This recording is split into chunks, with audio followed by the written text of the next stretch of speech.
Ya, shalom. Selamat pagi Bapak Ibu sekalian. Dan hari ini kita masuk di dalam minggu yang ketiga. Dan karena itu ada tamborin ya yang tentunya ikut memuji dan memuliakan Tuhan ya, minggu ketiga. Dan hari ini kita masuk di dalam tema yang baru, yaitu bicara tentang kasih yang membenarkan. Kalau ada yang masih ingat minggu pertama kita bicara apa? Kasih yang lupa. Kasih yang memanggil ya. Banyak yang dipanggil, sedikit yang dipilih gitu ya. Yang kedua, kasih yang menobatkan ya, menobatkan. Kemarin kita belajar tentang alasan orang bertobat ya, ono sing perkara mentok, sing benar-benar punya kasih kepada Tuhan. Ini bicara tentang orang yang bertobat. Dan hari ini kita bicara tentang kasih yang membenarkan. Jadi setelah dipanggil, lalu responnya adalah bertobat, gitu ya. Tetapi yang kemudian adalah membenarkan, gitu ya. Kenapa dikatakan membenarkan? Karena memang ini kata pasif, ya. Membenarkan itu aktifnya adalah Tuhan, pasifnya adalah kita, ya. Karena ketika kita mau bertobat, setelah dipanggil kita bertobat, jujur saja, apakah kita betul-betul bisa menjadi orang yang benar? Pertanyaannya kan itu ya. Ketika kita bertobat, ketika kita sudah tanda kutip lah ya, meninggalkan kehidupan yang lama, pertanyaan saya, Anda yakin 100% Anda tidak akan jatuh ke dalam dosa lagi? Saya kira sulit ya. Sulit untuk kita bisa memberikan jaminan kepada hidup kita sendiri bahwa ke depan saya tidak akan jatuh dalam dosa lagi. Saya kira sulit. Karena itu kita perlu kasih yang daripada Tuhan yang akan membenarkan kita. Membenarkan itu berarti awalnya salah. Loh benar kan? Kalau Pak Joko ini sebagai guru jawaban saya ini salah pasti. Yowis, ini tuh caranya begini, udah benerin dulu. Nah, bener kan ya? Berarti awalnya salah, suruh benerin dulu ya. Nah kalau masih salah-salah terus Pak Joko ya sini loh, yang bener begini loh, tak benerin ya, tak benerin, dengerin, ini gini. Ya, berarti kalau kita bicara membenarkan, walaupun kita sudah dipanggil oleh Tuhan, kita merespon panggilan Tuhan, kita bertobat, entah alasan bertobatnya apa gitu ya, tapi kita betul bertobat, rupanya dalam kehidupan sehari-hari ya kita masih salah. Ya kan? Kenapa? Karena kita ini punya Tuhan yang sempurna. Dan Tuhan bilang apa? Hendaklah engkau sempurna karena Bapa sempurna, karena aku sempurna. Jadi standarnya sempurnanya Tuhan itu bukan standar abal-abal, tetapi standar kesempurnaan Tuhan adalah seperti Dia. Ya? Hendaklah kamu benar sebab aku benar. Berarti standar kita supaya betul-betul dianggap benar adalah standarnya Tuhan. Betul ya? Dan ini masuk akal ya. Kalau Bapak Ibu, saya pernah cerita ya, kalau Bapak Ibu pernah ikut orang atau pernah memperhatikan, atau mungkin Anda sendiri gitu ya, Anda punya standar tentang kebersihan gitu ya, Anda punya standar tentang kerapihan gitu ya, sehingga ketika melihat kamarmu yang rapi, maka standarmu rapi itu seperti itu. Kalau ada orang yang bersihkan kamarmu dan di bawah standarmu, Anda akan bilang, kok rapinya enggak rapi ya? Paham ya? Kok bersihnya kurang bersih? Kenapa? Karena standarmu yang kau lakukan. Tapi kalau buat orang yang membersihkan, mungkin buat dia sudah bersih. Buat orang yang merapikan, mungkin sudah rapi. Tapi buat kita yang punya standar berbeda, kita kan bilang belum rapi. Ada orang-orang yang bahkan kalau pasang keramik itu dicek lurus betul kan? Ya. melenceng sedikit, ini rambutnya melenceng 0,2 mm, waduh ngeri ya. Tapi itu standar dia. Hal yang sama ketika Tuhan bilang, hendaklah kamu benar, hendaklah kamu sempurna, maka standarnya adalah standar Tuhan. Waduh berat ini, berat ya, berat. Standar Tuhan itu berat. Nah karena itu kita perlu kasih yang membenarkan kita. Kasih Kristus dalam upaya penyelamatan kita adalah membenarkan kita. Kita yang tadinya salah dibenarkan. Ya. Ayat yang akan kita bahas adalah dari Roma 3 ayat 28. Coba kita buka Roma 3 ayat 28. Demikian firman Tuhan. Karena kami yakin bahwa manusia dibenarkan karena iman dan bukan karena ia melakukan hukum Taurat.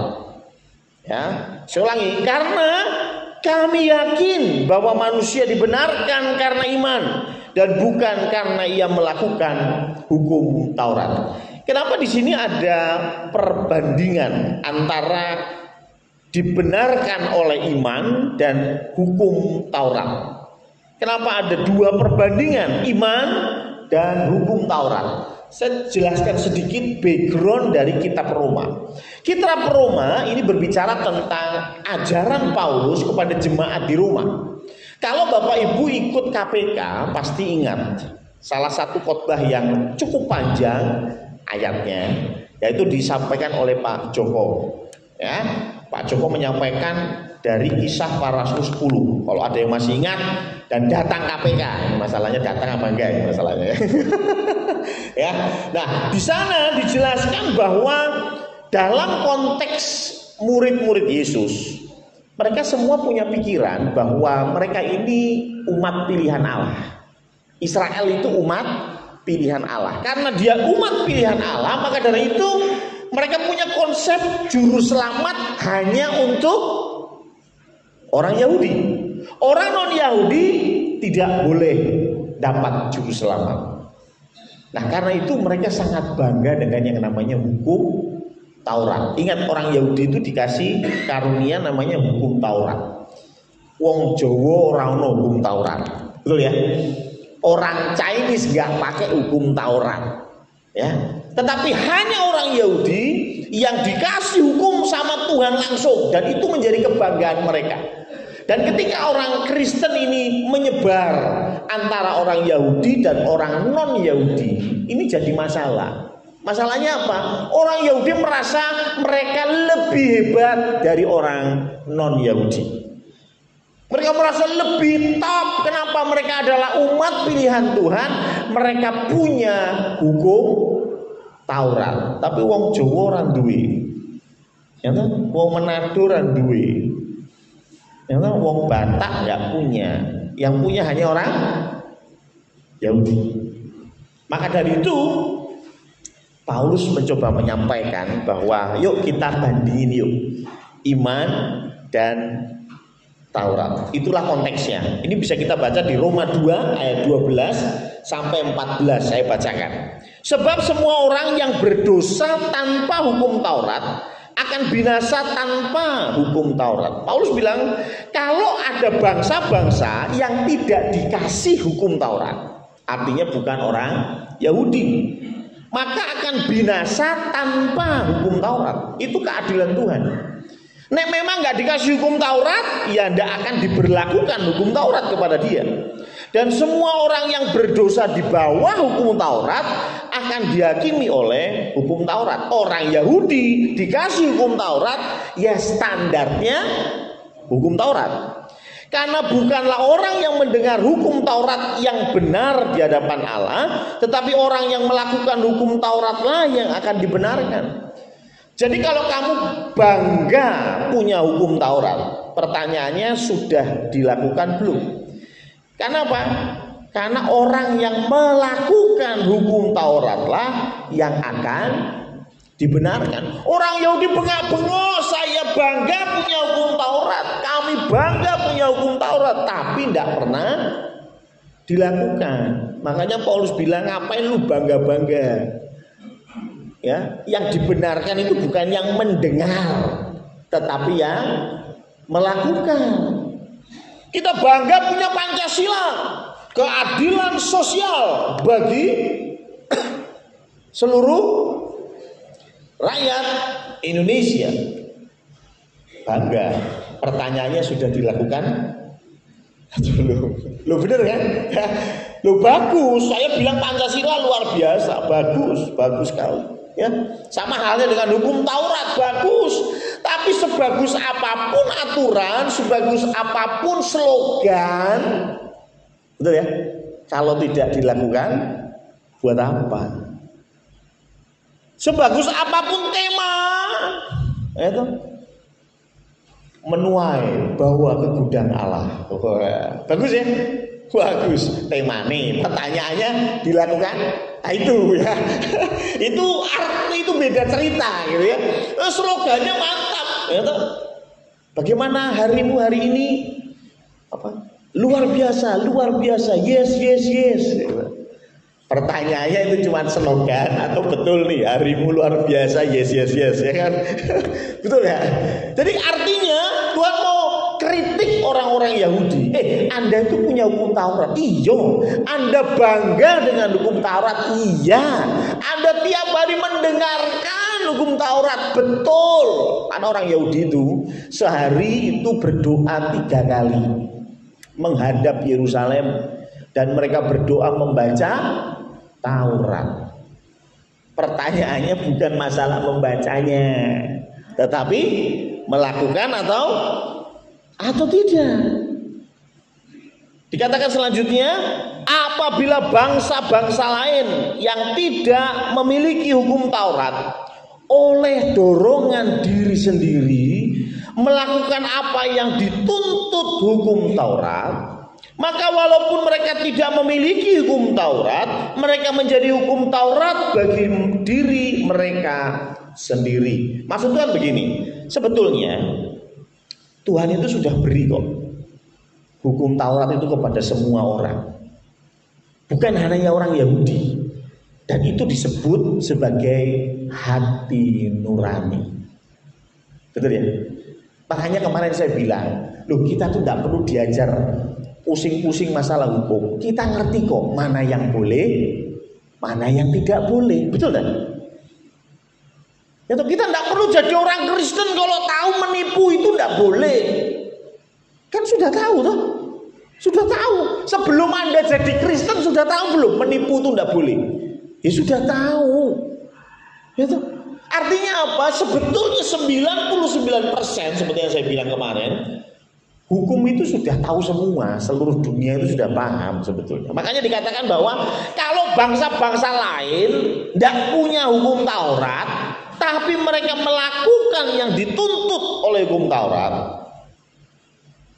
ya, itu bagus karena mereka menjadi hukum Taurat bagi diri mereka sendiri. Hei orang Yahudi, hei orang Israel, kamu bangga dengan hukum Taurat yang kamu punya, tetapi kamu tidak melakukan. Sedangkan bangsa-bangsa lain, mereka tidak punya hukum Taurat, tetapi mereka tahu mana yang benar dan mereka melakukan. Itu maksudnya.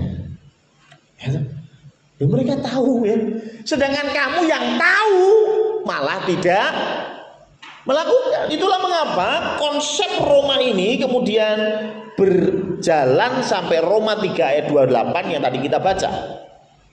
Bahwa kesimpulan akhirnya adalah manusia dibenarkan karena iman. Karena kalau bicara tentang hukum Taurat, tidak ada satupun yang bisa melakukan 100% kecuali Tuhan Yesus. Saya harus bilang begini, ya, hanya Tuhan Yesus satu-satunya manusia yang melakukan hukum Taurat sempurna. Selain itu tidak ada. Makanya kita ini yang jadi tokoh kita di dalam kekristenan itu bukan Paulus, bukan Petrus, apalagi anak-anaknya Petrus, bukan, atau cucu-cucunya Rasul Petrus, bukan ya. Kita enggak mikirin itu, ya. Yang kita jadikan contoh adalah Tuhan Yesus. Jadi kalau perdebatan konyol itu enggak usah ditanggepin. Ya, orang Kristen itu munafik.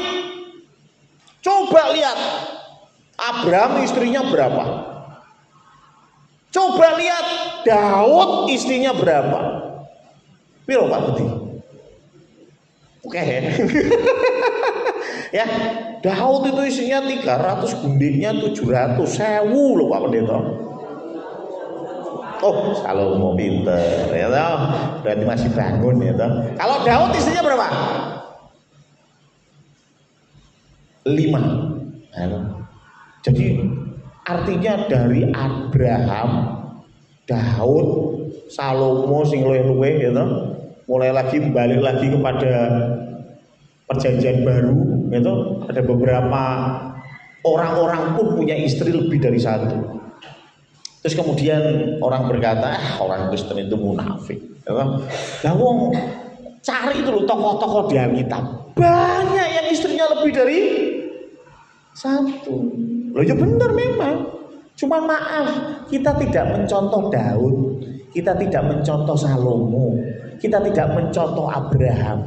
Ada yang baik dari mereka, ada. Ambil yang baik. Yang tidak baik, ya jangan. Tapi hanya Yesus Kristus yang menggenapi seluruh hukum Taurat. Nah karena itu kita harus punya iman untuk kita bisa dibenarkan. Kenapa kita harus punya iman? Iman ini kepada Yesus Kristus. Dan karena kita punya iman kepada Yesus Kristus, Yohanes 3 ayat 16, karena begitu besar kasih Allah. Tuhan kasih garansi kalau engkau mengasihi Yesus Kristus, engkau tidak akan binasa melainkan peroleh hidup yang kekal. Why? Karena Bapa di surga tidak memandang kita, tetapi memandang Kristus. Ya toh? Nek Felin nakal, kalau Felin wakalnya minta ampun, atau kalau, ya toh? Mungkin saya mau nyetot pun pikirnya apa? Bukan karena Felinnya, tapi apa yang sudah dilakukan kedua orang tuanya, betul nggak? Ya, pernah Anda punya ponaan atau cucu gitu ya, bukan cucu langsung ya, tapi ponaan gitu. Waduh, wakal setengah mati, wah iya, mending cemplungnya laut gitu. Ya, dengan batu kilangan di atasnya gitu ya. Tapi kadang-kadang kita memandang kepada orang tuanya, bapak ibu ya apian ya aku gitu. Ya wis lah ya toh. Tanggone, anake tanggone nuwakane setengah mati, cuman bapak ibu ya apian gitu. Ya sudahlah kita ampuni. Kita tidak memandang kepada anaknya, kita mandang kepada orang tuanya. Tuh di dalam gereja juga ada yang model gitu gitu. Orang tahu mangkat di gereja, orang tahu mangkat di KPK, orang tahu mangkat dungo. Tiba-tiba undangan mau rabi, mau nikah. Dan serta-merta semua jemaat bergerak mensupport, membantu acara pernikahan berjalan dengan baik. Loh kok iso? Padahal ora tau mangan ning gereja, kenal ndek awake dhewe ya ora. Pas rapat pembentukan panitia ya ora teko. Ya, lho kok kalian tetap mau mensupport? Wah, kita ini punya kasih Pak Pendeta, apret. Gak mungkin. Pasti Anda melihat satu sosok di balik orang ini. Betul kan? Ya kan? Orang tahu teko tapi bapak ibu ya apian gitu. Orang enak lah mosok membantu kita nggak bantu. Betul kan? Loh, kita aja bisa loh seperti itu. Apalagi Allah Bapa kepada kita. Mungkin Allah Bapa sudah muak dengan saya, sudah muak dengan kelakuan saya. Tetapi karena saya percaya kepada Yesus, maka Allah tidak memandang saya, tetapi memandang Yesus. Dan Yesus adalah sempurna. That's it. Itulah mengapa kita dibenarkan melalui iman. Taurat kita lakukan atau enggak? Coba kita lihat di dalam Galatia 3 ayat 24. Galatia 3 ayat 24. Jadi hukum Taurat adalah penuntun bagi kita, bagi orang Yahudi terutama, sampai Kristus datang. Sampai apa? Kristus datang. Sudah datang? Nggak, maksudnya yang Kristus mati di kayu salib. Sudah datang? Sudah ya. Makanya kalau saya selalu bilang, loh, di Alkitab memang tertulis tidak boleh makan babi. Cuman saya makan babi. Loh kok bisa? Loh tulisannya begini loh. Jadi hukum Taurat itu penuntun. Sampai kapan? Sampai Kristus datang. Terus kenapa hukum Taurat masih ada di Alkitab kita? Perjanjian lama sobek aja buang Pak Pendeta. Ya. Oh enggak pakai. Oh. Iya. Cuman kita dari hukum Taurat kita mengerti tentang kasih karunia. Coba kita lihat Roma 5 ayat 20. Tetapi hukum Taurat ditambahkan supaya pelanggaran menjadi semakin banyak, dan di mana dosa bertambah banyak, di sana kasih karunia menjadi berlimpah-limpah. Kita bersyukur sekarang karena kita belajar dulu hukum Taurat itu kayak gini loh. Ya. Kita sekarang hidup dikasih karunia. Oh haleluya Tuhan. Orang yang dari kecil sudah naik mobil, dia tidak akan bersyukur ketika naik mobil, betul? Tapi kalau saya ingat Mas Budi ini dulu jalan kaki, ya jalan kaki mana-mana sama Mas Beta, ya, waduh petualang, ya, ya sampai ke gereja-gereja ikut kebaktian atau ikut ngecekin cewek-cewek, tidak tahu saya, pokoknya kemana-mana, ya. Dan ketika punya motor bersyukur. Motor hasil keringat sendiri, beli sendiri, bersyukur sekali. Motornya tambah gede. Sekarang motornya kayaknya paling besar di antara motor-motor kalian semua, ya toh. Bersyukur. Coba dari awal lahir, bro. Budi wis tumpakannya Alphard. Maaf ya, contoh aja. Kira-kira sekarang naiknya NMAX, bersyukur? Sedih gitu. Dulu saya Alphard tuh Pak Pendeta, sekarang NMAX. Karena apa? Karena dari kecil sudah enak, gitu ya. Tuhan mau kita refresh dulu yuk, kita ileng-ileng zaman biyen. Ini lo lihat perjanjian lama, hukum Taurat itu seperti ini. Sekarang kamu punya kasih karunia, bersyukurlah. Tapi masih dipakai? Tidak. Ini tulisannya itu sampai Kristus datang. Ingat, hukum Taurat itu tidak hanya bicara hukum tetek bengek, tetapi ada hukum moral, ada hukum liturgis, ada hukum sipil. Ya, yang masih berlaku hukum moral. Kenapa? Tadi saya sudah bilang 99% orang sudah tahu bohong itu tidak boleh. Ya itu tidak usah dihukum Taurat, hukum manapun juga sama. Bohong itu tidak boleh. Ya toh? Jadi bicara tentang hukum Taurat ditambahkan supaya kita bersyukur. Nah, kalau kita beriman kepada Yesus Kristus, maka kita akan dibenarkan. Pertanyaan saya, iman seperti apa? Iman seperti apa yang membenarkan kita? Ada satu perumpamaan menarik. Saya ambil dari Lukas 18 ayat pertama sampai yang ke-8. Supaya tidak ngantuk, kita baca bergantian. Ya, Lukas 18 ayat 1 saya, ayat 2 Bapak Ibu sekalian, sampai ayat yang ke-8. Ya, Lukas 18 ayat 1 sampai 8, demikian firman Tuhan.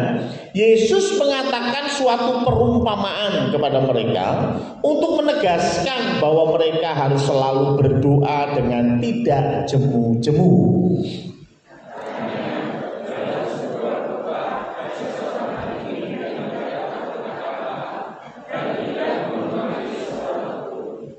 Dan di kota itu ada seorang janda yang selalu datang kepada hakim itu dan berkata, belalah hakku terhadap lawanku.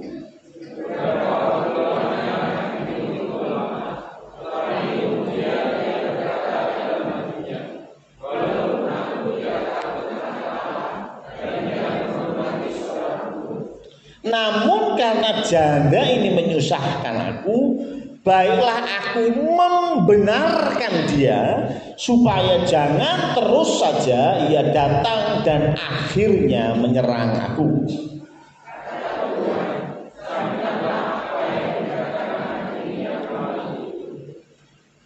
Ayat 7.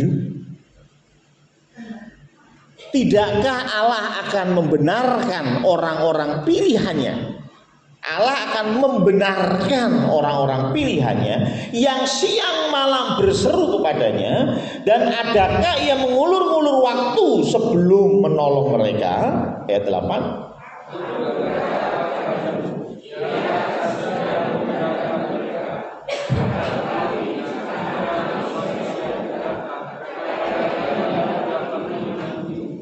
Amin. Lihat yang ayat terakhirnya Tuhan tanya masalah iman.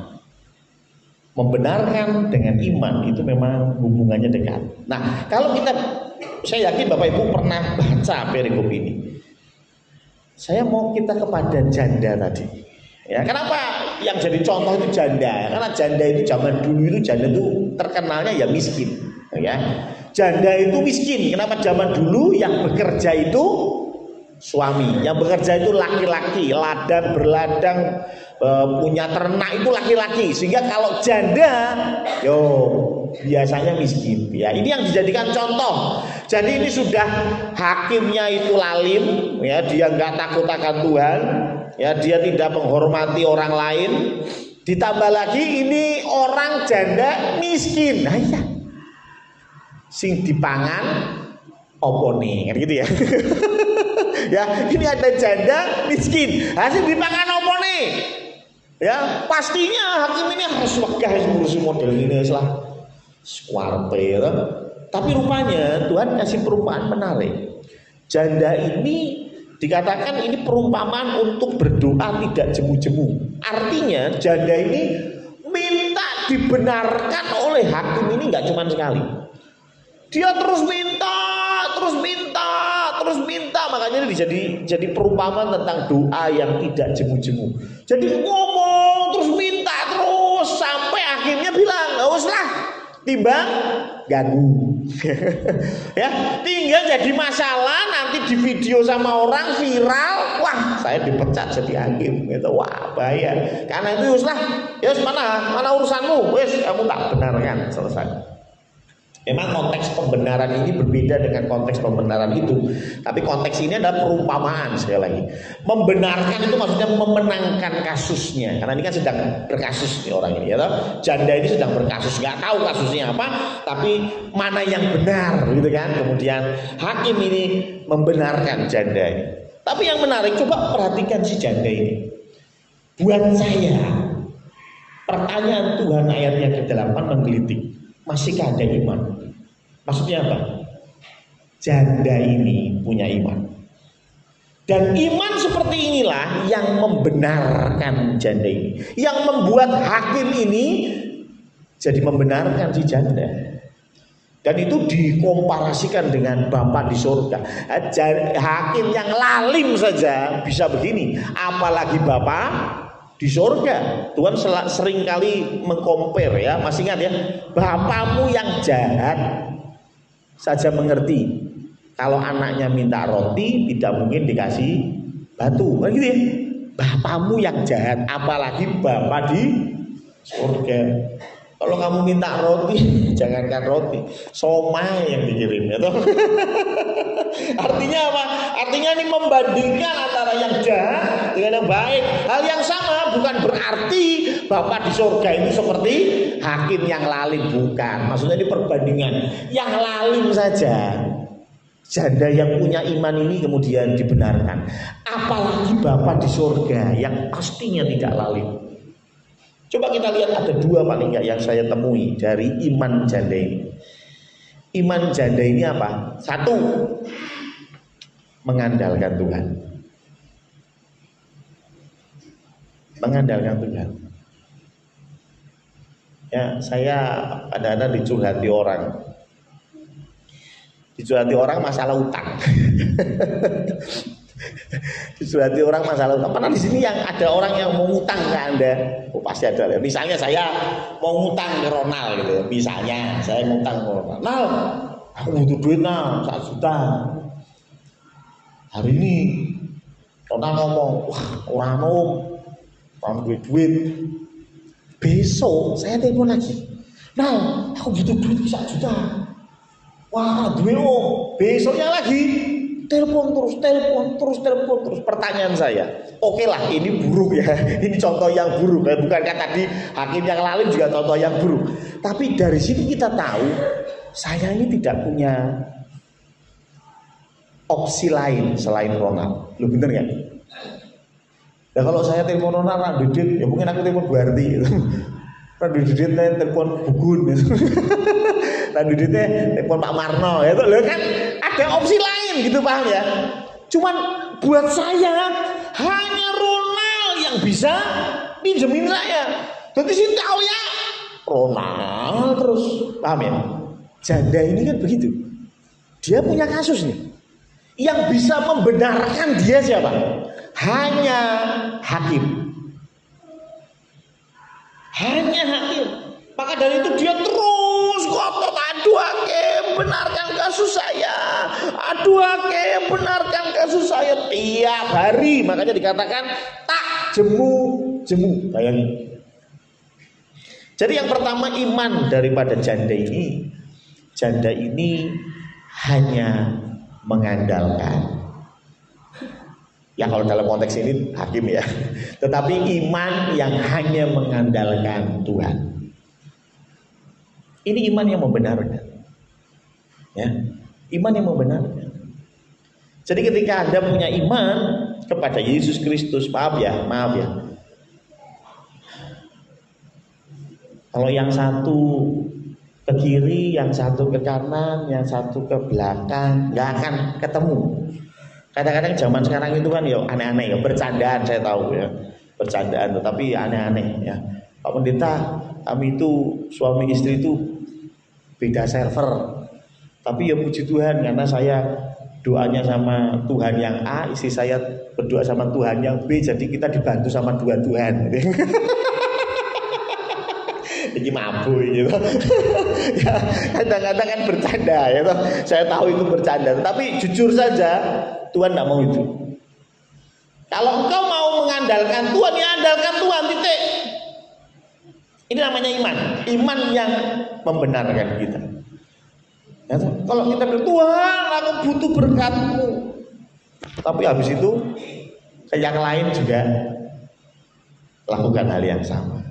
Yang lain lagi lakukan hal yang sama. Sorry ya, Tuhan itu tidak mau diduakan. Ya, kalau memang mau sama Tuhan ya udah, fokuslah sama Tuhan. Itu iman yang membenarkan. Yang kedua, apa yang janda ini lakukan? Ya tadi itu. Kenapa dia bisa doa tak jemu-jemu? Karena dia punya iman yang dia omongin sampai kepada telinganya hakim. Itu beneran? Ya, saya nggak tahu karena di cerita ini nggak dijelasin hakimnya ada di ruang mana, jandanya ada di ruang mana. Tapi karena hakimnya tiap hari dengar sampai kebribenan, berarti kan ini hakim dengar. Betul ya? Ini hakim dengar. Dia nggak mungkin nggak dengar. Nggak terus demo di depan kantor DPRD, tapi anggota DPRD-nya di Singapura. Ya, orang kerungu John itu. Anda mau tiap hari demo nggak denger ya. Tetapi janda ini punya iman. Apa yang dia minta sampai kepada hakim. Hal yang sama kalau kita punya iman. Kemarin saya bicara tentang bertobat. Setuju ya? Bertobat ada dua. Pertobatan terima Kristus sebagai Tuhan dan Juru Selamat. Sama yang kedua adalah pertobatan setiap hari. Ya, Anda berdosa yang A, hari itu bereskan dengan Tuhan.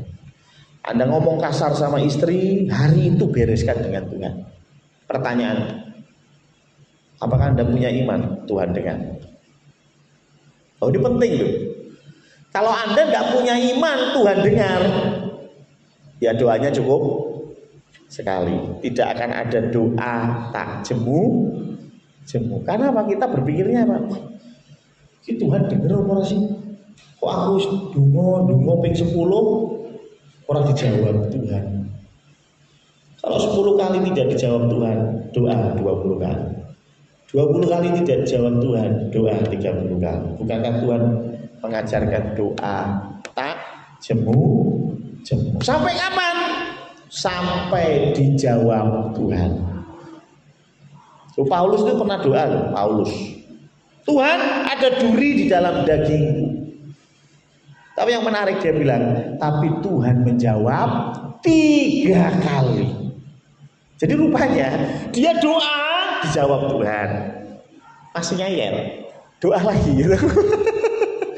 Dijawab Tuhan yang kedua. Masih ngeyel, doa lagi. Dijawab Tuhan yang ketiga. Baru dia oke lah Tuhan. Itu jawaban Tuhan.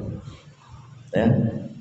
Jadi saya mau kita berpikir logis juga. Bukan berarti tak jemu-jemu itu ngotot, bukan.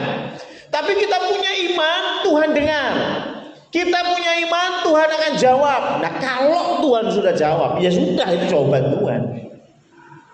Ojo ya. Pacaran sama yang tidak seiman. Tuhan, apakah ini jodohku Tuhan?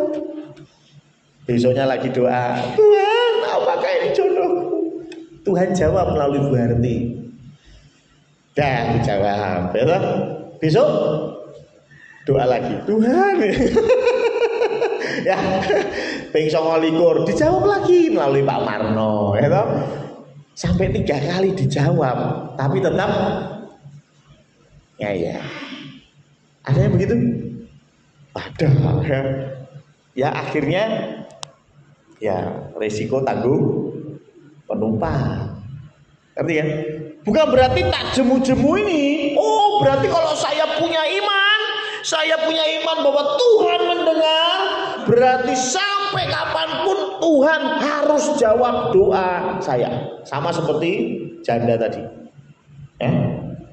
Minta kan kita nggak ngerti juga ini kasusnya ini apa.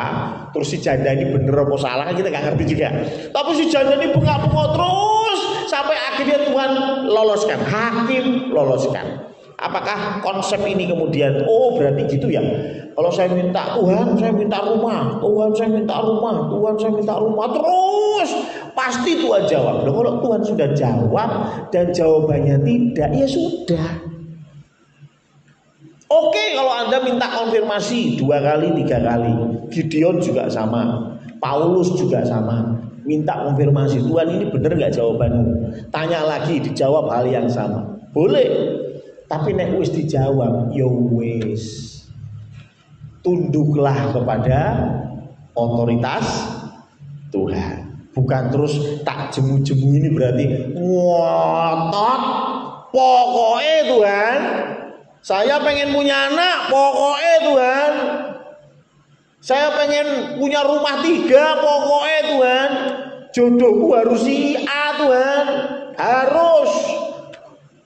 Tuhan sudah bilang bukan. Hajar terus. Kenapa? Karena ayat ini Pak Pendeta bilang doa tak jemu-jemu. Ya memang betul. Tetapi konteks lain Tuhan kasih contoh. Jadi imannya janda itu satu, dia mengandalkan Tuhan. Ayo kita di dalam hidup mengandalkan Tuhan. Saya tahu kondisi tidak baik-baik saja. Mbak Ana ini yang tadi WL itu sempat WA-WAnan sama Bu Harti ya, kalau nggak salah. Bu Harti sih cerita. Kenapa? Karena mungkin nggak bisa WL. Kenapa? Lagi gerah, ya, lagi tidak baik-baik saja. Tadi pagi tak tanyain, sehat? Ya beginilah omong. ya, memang lagi bermasalah ya, asam lambung maaf. Asam urat ya enak itu di bakso ya. Ya, asam lambungnya naik ya. Sampai makannya tadi malam itu kayaknya bawa tempe rebus ya kalau nggak salah ya. Waduh, tempe rebus tidak dikasih bumbu blas. Wah, opor rasanya ya, tapi tetap mau terus melayani. Loh, saya mau bilang loh, keadaan kita nggak baik-baik saja, saya tahu ya. Tetapi ayo kita mengandalkan Tuhan. Ya, saya nggak bilang bahwa kalau mengandalkan Tuhan tidak boleh ke rumah sakit, bukan. Ya, tapi andalkan Tuhan. Nggak urus, saya harus ke rumah sakit Kolombia. Kenapa? Itu rumah sakit terbaik loh, yang terbaik itu rumah sakitnya Tuhannya. Betul? Saya harus minum obat Panadol, harus Panadol. Kenapa? Orang Panadol ngeluh. Ini ada satu orang yang saya tahu itu. Pokoknya puyer bintang 7. Betul ya berarti ya?